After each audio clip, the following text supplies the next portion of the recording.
Bueno,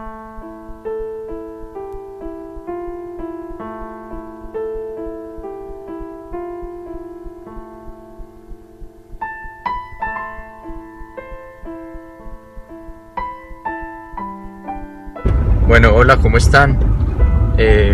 Les quería contar mi historia con la guerrilla.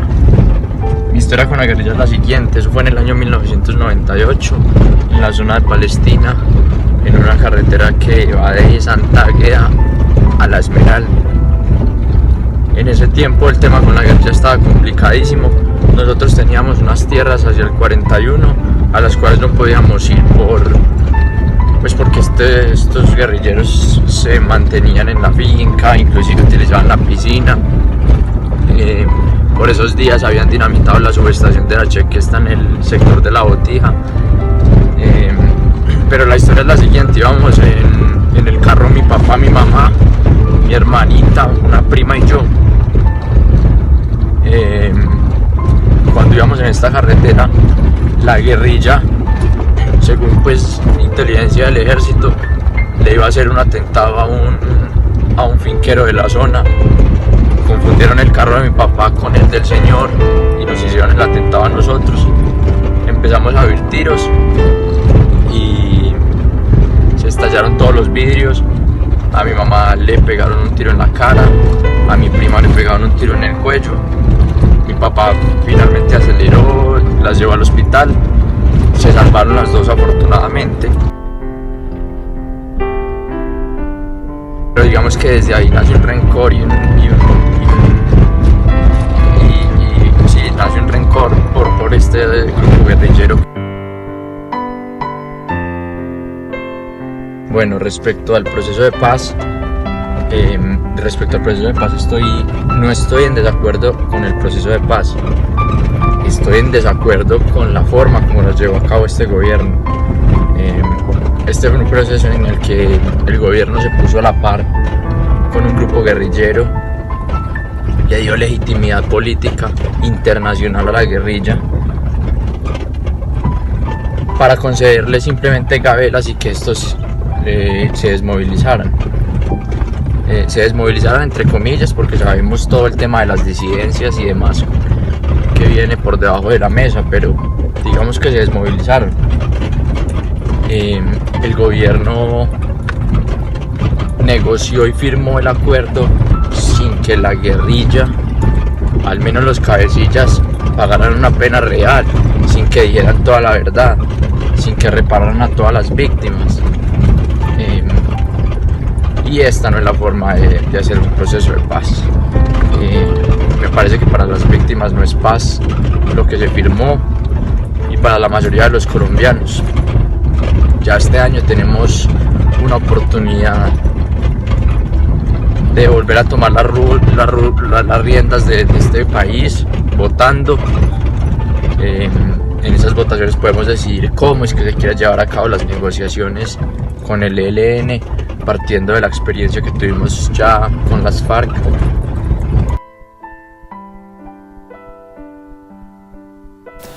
Hace 16 años, en el corregimiento de Arauca, del municipio de Palestina, había un problema de orden público con que robaban carros para la zona de extensión del Caguán. Esto nos generó muchos problemas porque era una incertidumbre para uno poder trabajar y ir a las fincas y todo. También se presentaba yo fui víctima de una situación de esas, en la que me atravesaron unas piedras en la carretera y tuvimos unos intercambios de tiros y eso. Gracias a Dios no pasó nada, pero fue una época muy difícil para nosotros y corriendo muchos riesgos.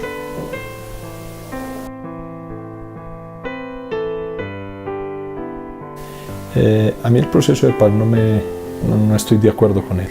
Eso es una sinvergüenzada que este gobierno nacional hizo. Nos traicionó el presidente Juan Manuel Santos. Teníamos una época donde no podíamos salir ni siquiera de Manizales para Medellín o para Bogotá. Llegó la presidencia de Álvaro Uribe con la seguridad democrática, y eso fue un éxito todo ese tiempo. Votamos por Juan Manuel Santos porque iba a seguir con el mismo legado de la seguridad democrática. Traicionó el país y ahorita montó, pues hizo el proceso de paz, que eso es una sinvergüenzada. Es una sinvergüenzada porque la guerrilla siguió con el negocio de la droga y desde que eso pase, pues nunca va a haber paz. Increíble que eso nos haya pasado en Colombia, y ojalá que no nos lleve a peores términos. Para contarles cómo fue el sufrimiento que tuvimos durante el mes de diciembre de hace varios años, durante el secuestro de Miguel José Uribe. Nosotros teníamos una familia conformada por 2 hijos, teníamos 2 hijos, y vivíamos en una finca en Palestina. Él se fue a visitar la finca de nosotros, a la cual estaban haciendo unos arreglos en el beneficiadero, y nada que llegaba a donde nosotros vivíamos, y me confundí yo mucho y me fui con un trabajador a ver qué era lo que le estaba pasando, que no llegaba. Cuando llegué allá, la señora del mayordomo me dijo que rápido, porque hacía un ratico se habían llevado a don Miguel, se lo habían llevado unos señores en el carro de él, que lo habían secuestrado y que habían dejado una carta, y que si alguien pasaba por la puerta lo mataban.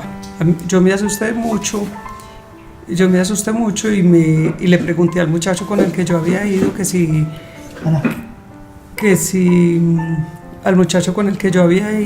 si se quería ir conmigo o se quedaba. Él me dijo que se iba conmigo. Yo me fui con las luces del carro apagadas, muerta del susto, hasta que llegué donde encontré comunicación. Le informé a la familia, ellos ya sabían que lo habían secuestrado. Fue muy duro porque a pesar de que se sabía que habían salido para el otro lado, yo no me podía arriesgar a irme a buscarlo. Esa noche fue terrible. Los señores empezaron a mandar cartas, a dejar cartas de que estaba enfermo, de que diéramos una plata. Finalmente ese mes fue muy triste, porque dudábamos del mayordomo, de la familia, porque dicen que siempre está involucrada la gente más cerca a uno. Cuando supimos de la muerte era que a él, pues los del F2 cogieron y lo encontraron, porque ya habían ido, pues en varias ocasiones lo habían seguido, y contaron después que a él lo habían puesto a cavar su propio hueco, en donde lo dejaron, lo enterraron.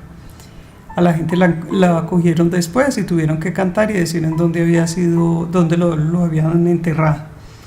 A los días, cuando recogimos el papel del levantamiento del cadáver y de todo, nos dimos cuenta que a él lo habían amarrado con una cadena y con un candado.